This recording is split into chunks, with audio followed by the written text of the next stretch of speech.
You gotta represent for a certain culture. What culture you might be talking about? White boys. White boys. Can't you be saying white? We gotta say. Nah. This championship ringside. Caucasian Americans. No. Know why? Because when I say Caucasian, that's when they bring up Dirk, Steve Nash, Luka. No, I'm talking about the real thoroughbred white boy, bled, American-made white boys. Larry Joe Bird. Yeah. We talk. Bill Lambert. Yeah. Talking Kevin Love. Kurt Rambis. You know what I'm saying? We talking white boys. Like the whitest of the white. Like, Rex Chapman. Shout out to, wait, do I got these names? Shout out to Gordon Hayward, because I didn't write your name down, but you probably the best white boy right now. Damn. And that's the problem. Damn. That's the problem. He the best white. Well, it's not bad. I don't know. He playing better. Luka. That's not thorough. His name is Luka. He's not white boy. Montrezl Harrell says he's different. Nah, that's basketball talk. He counts as a white boy then. This is a countdown about white boys, like pure thoroughbred white boys, like, you know, born in Indiana, born in Louisiana, born in, I don't know, Vicksville. I'm not sure if that's a city. I'm just saying. It sounds like a town. So damn, hey, Gordon Hayward might be the best white boy. See, yeah. You're not thinking about stuff like that. I've been said I was gonna do this list because I miss the white boys of the game, bro. I miss watching a white dude score. Do you remember Jason Williams? Yeah, I remember Jason Williams. You remember how he used to score? He had Gary Payton. Yeah. One of the best defenders of all time, stick out his leg. Like, I'm about to get in front of that. John Stockton. Fuck the Jazz. But anyway, you know what I'm saying? Like, even Kevin Love, before he went to Cleveland, getting 20 rebounds. Yeah. Like, on a regular. Like, the white boys just be running it. Gordon Hayward and you, I ain't gonna lie, Gordon Hayward, you kind of was always a disappointment to me. You had that one year in Utah when you were Ham. It was a contract year, just so happened to be, and then went to Boston, and then well, even when he got back, it looked like he was healthy. He still was just like, yeah. But Tatum did come up, so you can't get mad at that. He was expecting to be a part of a big three with Horford, Hayward, and Kyrie. So at worst, he was gonna be the third option. Probably gonna be the second option. Wait, who? Oh, in Boston? Yeah. Oh, yeah. So when he came back, Jaylen Brown has stepped up. These dudes that went to the conference finals without you and Kyrie. So it was different situation. All right. So that's it. That's his shout out right there. Yeah. So we gonna knock that off the list right now. So we ain't gonna talk about Kevin Love ever again. So you want to just get the shout outs out the way? And then go through the top 10? Because I'm thinking like, you know, nobody cares about the shout outs. Yeah. All right. Chris Mullin. Motherfuckers probably like, man, Chris Mullin nice, man. You just shoot your ball. Like, no. They ain't make it. No. Mullin was nice. You see, I'm gonna wait to see if he got on your list. Mullin was one of the best shooters in the game all time. I give him that. Right. But man, they got dudes who did better. I'm just saying. Hit me out. All right. So Bill Walton. Yeah. Only because it was such a small peak. He was actually in my debate. He would have been 11 or 12 if the list was extended. So shout out to Bill Walton. Mike Miller. Mike Miller was nice. Clutch shooter. J.J. Redick. Clutch shooter. JJ. Dan Marley. Thunder Dan. Tom Chambers. Was nice. He had hops and shit too. Mark Price. Mark Price was nice. Paul Westphal. Rest in peace. Bill Lambert. Yeah, alright. Hey, the Pistons wouldn't win without him. Yeah. Dave Cowens. Mm-hmm. Y'all hear that whiteness in that? Yeah. That's he was an MVP. He always look like he got a shit. Dave Cowens. Yeah, good shout out to you. And every hood's favorite white boy, Jason Williams. What? He didn't make your list? He did not. You know how bad that is crazy. I thought for sure he'd have been like... Nah, I gotta really show us. I show respect to when basketball started, 1940s to 2021. I give respect where it's due.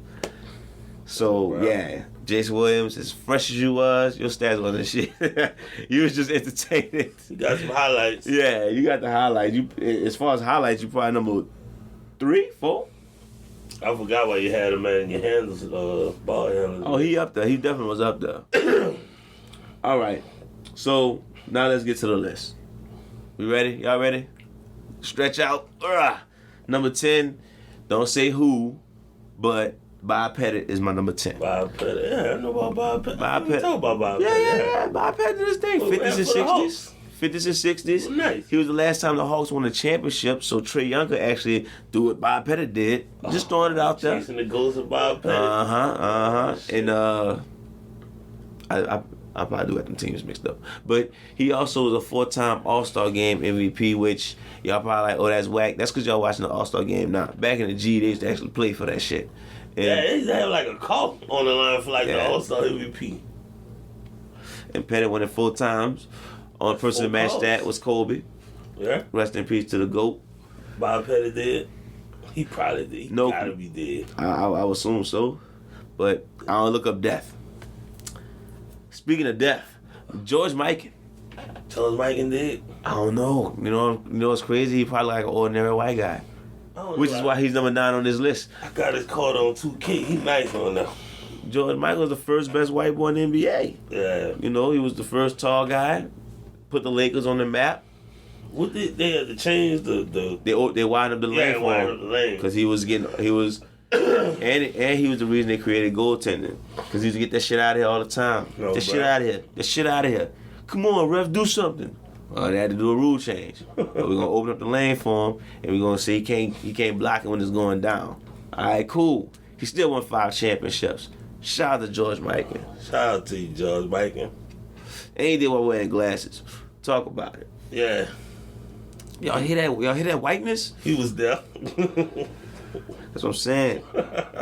That's white boy basketball right there. Shout out to the white boys, man. Speaking of white boys, let's give it for the first original, the best. Not the best. He fought from the best. The hyena. No, he's not the hyena. No. Bob Cousy. What you got for him? I have nothing for Bob Cousy. He was pretty much the first best point guard. Yeah. As far as dominance. First flashy. First flashy. He had handles. And people hate me for say this because they probably don't remember how Bob Cousy played, but that's how Chris Paul played.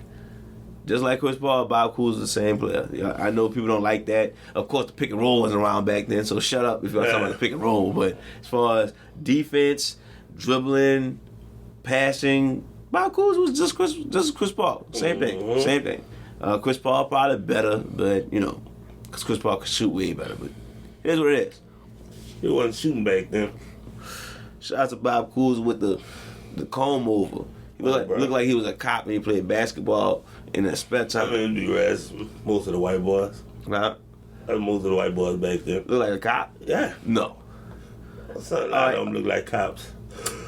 Number 7 is Pistol Pete. Cop, officer. Get the fuck out of here. He looked like a hippie who drove a van and smoked weed and then played basketball until it's time to play. Like perfect cover. Can somebody knock on Pistol's RV? Oh, dude. Why is his name Pistol? He had a lot of weed in the RV, I'm assuming. Think he got caught like another white boy we know? Nah. Shout out to Alex Caruso, man. He gonna be straight. Look at Pistol. He a legend.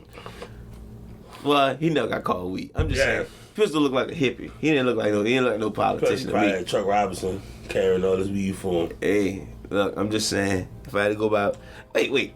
Shout out to Pistol, man. We bashing the way you look, but he was a legend. You had like some of the best handles of all time. You was one of the original flashy passes before Magic. And actually one of the first, now I'm thinking about it. You get buckets. Yeah, and you're a scoring champion, which people overlook. And shit, you're the best player who ever put on a New Orleans Jazz jersey. You heard me. Shout out to Pistol. That's shout out to the Train since it wants some attention. Yeah, Train time to shine. So, another guy who looked like either a cop or a politician. But that's the only thing I'm gonna say about his look. Cause he had some of the best footwork of all time. Kevin McHale. He's definitely a politician. Yeah, he my number 6. Yeah, one of the best power forwards still.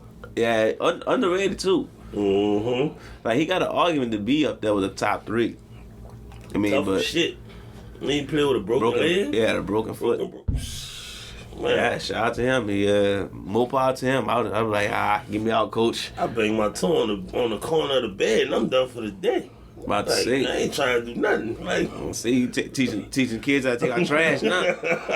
You gotta step up. It's over. You gotta step up. It's over for your pops. I told you I wasn't gonna always be here for you. Yeah, I'm out indefinitely. I'm about to send a text to your phone now.